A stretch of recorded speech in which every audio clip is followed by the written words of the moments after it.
and talk about the latest events in Europe. And I briefed them on my discussions with President Duda of Poland, as well as NATO Secretary General Stoltenberg. And we agreed to support Poland's investigation into the explosion in rural Poland near the Ukrainian border. And I'm going to make sure we figure out exactly what happened. Our sympathy goes out to apparently 2 people were killed. And then we're going to collectively determine our next step as we investigate and proceed. There was total unanimity among the folks at the table. We also discussed the latest series of Russian missile attacks, which are continuing the brutality and inhumanity that they've demonstrated throughout this war against Ukrainian cities and civilian infrastructures. And they've been totally unconscionable, what they're doing. Totally unconscionable. And the moment when the world had come together at the G20 to urge de-escalation, Russia continues to, has chosen to escalate in Ukraine while we're meeting. I mean, there were scores and scores of missile attacks into western Ukraine.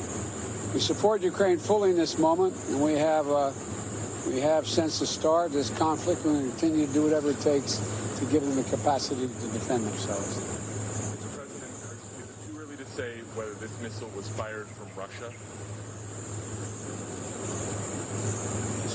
There is preliminary information that contests that. I don't want to say that till we completely investigate, but it is.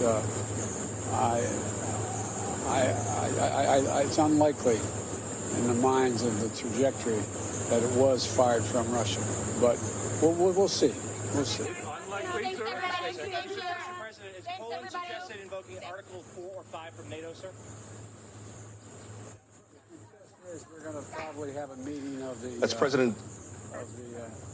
Of the ambassadors. So that looks like we're going to go to next. Thank you. Okay, thank you, guys. That was President Biden speaking from Bali, Indonesia, where the G20 summit is taking place. Let me run through a little of what he said. He said he spoke to Jens Stoltenberg, who's the Secretary General of NATO, and Andrzej Duda, who is the president of Poland, where this rocket landed, and said that the U.S. has agreed to support Poland's investigation into the explosion, said they're going to find out exactly what happened and then figure out next steps. Also discussed the latest Russian missile attacks in Ukraine, which we've been reporting on through the day, that have targeted some key infrastructure in Ukraine, especially around the capital, Kyiv, and around Lviv, which is in western Ukraine, right near the Polish border. You might remember in some of our early coverage of this war, we talked about people fleeing Ukraine through the city of Lviv to try to cross the border into Poland. That is where some of the strikes have been. He referred to the latest Russian missile attacks as totally unconscionable and said we support Ukraine fully in this moment. A shouted question from the gaggle of press asked if they believe it was fired from Russia. And he said that the preliminary information contests that, in his words, said that it is unlikely based on the trajectory, but we'll see.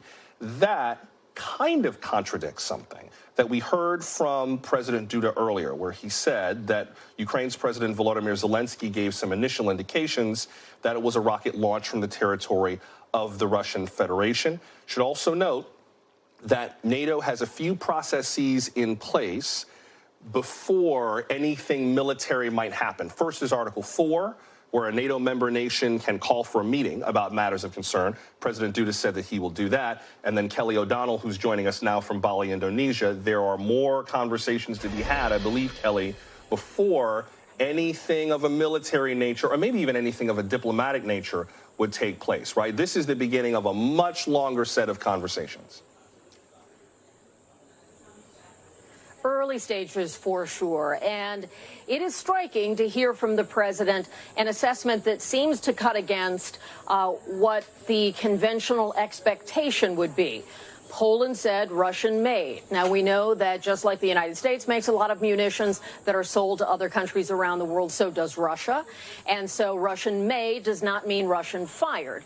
And so the president was asked a question by one of our colleagues about what is the state of understanding at this point about did Russia fire the munition that is believed to have caused the death of 2 Polish citizens. And he said that it is unlikely, and he said that there is some information that contests that based on the trajectory. But it was not a fulsome answer that, I mean, he was not telling us how he knows that, but it does raise more questions. And if it is not Russia's responsibility, then certainly it would take the issue of kind of the NATO piece and put it into a very different category. Could it be some kind of other accident of war? We'll have to find out. But that is why early stages are important. That is why we often hear fog of war. That is why investigations need to take place.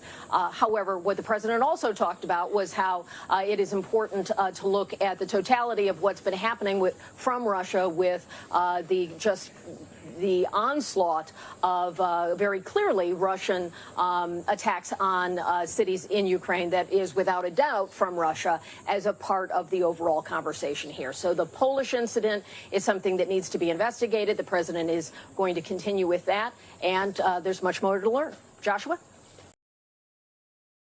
Thanks for watching our YouTube channel. Follow today's top stories and breaking news by downloading the NBC News app.